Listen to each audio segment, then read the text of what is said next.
Quite some time ago, I removed all the metal siding that was overlaying the stucco that surrounds this window. After I did that, I had better access to this old window that you see right here. The first thing I want to do before removing this window is cutting back this sill down here. You can see there's a bit of a lip that extends out from the stucco. I want to get that lip as flush to the stucco as I can, so I'm going to get an angle grinder and just cut off a strip of that sill. And I'll spare you the crazy noise and sparks flying from this thing while it's in operation, but it should be noted that you want to wear a long sleeve shirt, long pants, earplugs, goggles. Make sure you got your PPE going when you're using an angle grinder against metal.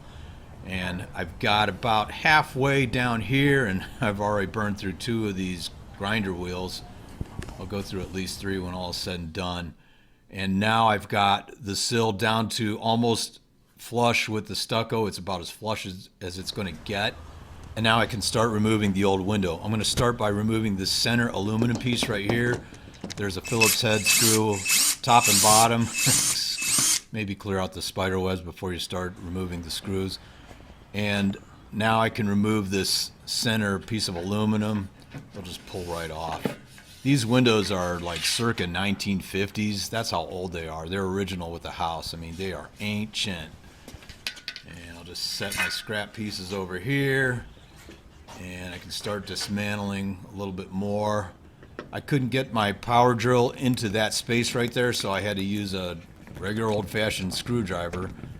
And I just removed the Phillips heads, top and bottom, on this piece of window pane right here. And once I get all that off, then it'll take some doing, but I should be able to just kind of slide the window up and out. Now, I should note that before pulling out all these old window panes, I wanted to confirm that the new special order window will absolutely positively fit into the cavity. So I slid it up in front of the old window and I moved it over so it was just right in line. And I also, as you can see right there, I pulled out any like old caulking that was in the old window area, but I'm just sizing up the new window to confirm that it's going to fit before pulling out the old windows. Now here, of course, I've pulled out the old windows. I just wanted to give you a view on how large they are. I basically just pulled up on these windows and pulled them out at the bottoms. After removing the old window before installing the new one, I had to do a little bit of cleanup work around the window cavity. I had to remove some old caulking, that sort of thing, which meant I had a few minutes where I had a completely open window to to the heavens and beyond, and I didn't want bugs flying in. So I put this green tarp to work as a barrier of sorts until I was able to get everything cleaned up and ready for the new window.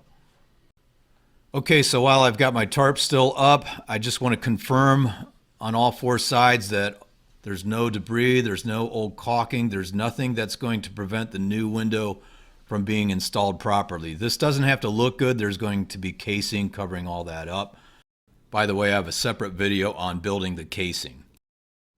All right, so I removed the tarp, and with the help of a very generous neighbor, I was able to position the new window into the open cavity. And while said very generous neighbor held the window in place, I was able to screw in a couple of these Torx bolts, and ultimately I want 4 of them on the top portion of the window, 3 on each side. As you can see, there's 1, there's 2, there's 3 on one side, and that'll be the same case on the other side. There's a Torx bolt in the center of the bottom. I've got some wedges placed into the bottom of the sill or bottom of the window. Now, those wedges or shims serve 2 purposes. 1, they even out the gaps between the bottom of the window and the top. And 2, they help me to level the window. Now I'm going to use this foaming insulation to fill in the gaps between the new window and the existing window frame. And you kind of want to err on the side of maybe being a little sparing with this insulation because it expands quite a bit. I'm going to give you a real-time demo on my application of this foam stuff at the top of my particular window. And the top of the window, if you've never used this stuff before, might be your best place to start. Probably a little bit easier to apply this insulation at the top of any window as opposed to the sides or on the bottom.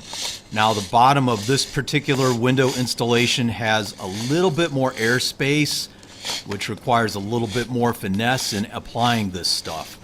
But just bear in mind that this stuff really does expand quite a bit, and when it does so, you're going to get some overflow. You can simply just trim some of that back with a razor knife.